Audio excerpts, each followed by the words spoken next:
కీర్తనల గ్రంథము 66వ అధ్యాయం.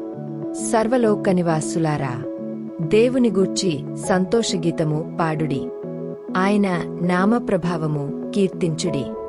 ఆయనకు ప్రభావము ఆరోపించి ఆయనను స్తోత్రించుడి. ఈలాగు దేవునికి స్తోత్రము చెల్లించుడి. నీ కార్యములు ఎంతో భీకరమైనవి. నీ బలాతిశయమును బట్టి నీ శత్రువులు లొంగి నీ యొద్దకు వచ్చెదరు. సర్వలోకము నీకు నమస్కరించి నిన్ను కీర్తించును.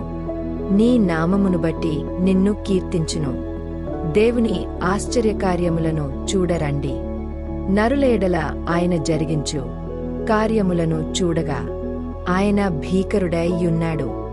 ఆయన సముద్రమును ఎండిన భూమిగా చేసెను. జనులు కాలినడకచే దాటిరి. అక్కడ ఆయనయందు మేము సంతోషించితిమి. ఆయన తన పరాక్రమము వలన నిత్యము ఏలుచున్నాడు. అన్యజనుల మీద ఆయన తన దృష్టి ఉంచియున్నాడు. ద్రోహులు తమ్ము తాము హెచ్చించుకొన తగదు.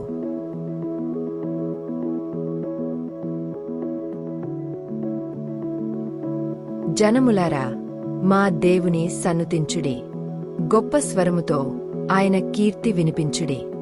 జీవప్రాప్తులనుగా మమ్మును కలుగజేయవాడు ఆయనే. ఆయన మా పాదములు కదలనీయడు.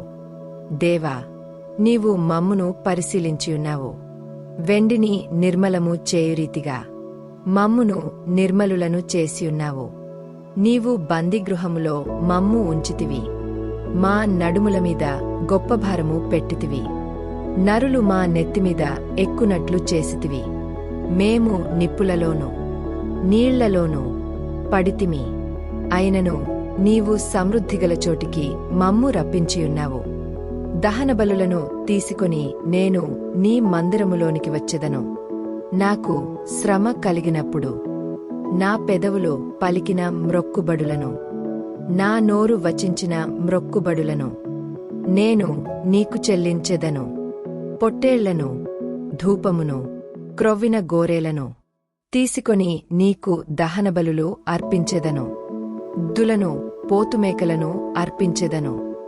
దేవునియందు భయభక్తులు గలవారలారా, మీరందరు వచ్చి ఆలకించుడి. ఆయన నా కొరకు చేసిన కార్యములను నేను వినిపించెదను. ఆయనకు నేను మొరపెట్టితిని. అప్పుడే నా నోట శ్రేష్టమైన కీర్తనయుండెను. నా హృదయములో నేను పాపమును లక్ష్యము చేసినేడల ప్రభువు నా మనవి వినకపోవును. నిశ్చయముగా దేవుడు నా మనవి అంగీకరించియున్నాడు. ఆయన నా విజ్ఞాపన ఆలకించియున్నాడు. దేవుడు నా ప్రార్థనను త్రోసివేయలేదు. నా యొద్ద నుండి తన కృపను తొలగింపలేదు. ఆయన సన్నుతింపబడును గాక.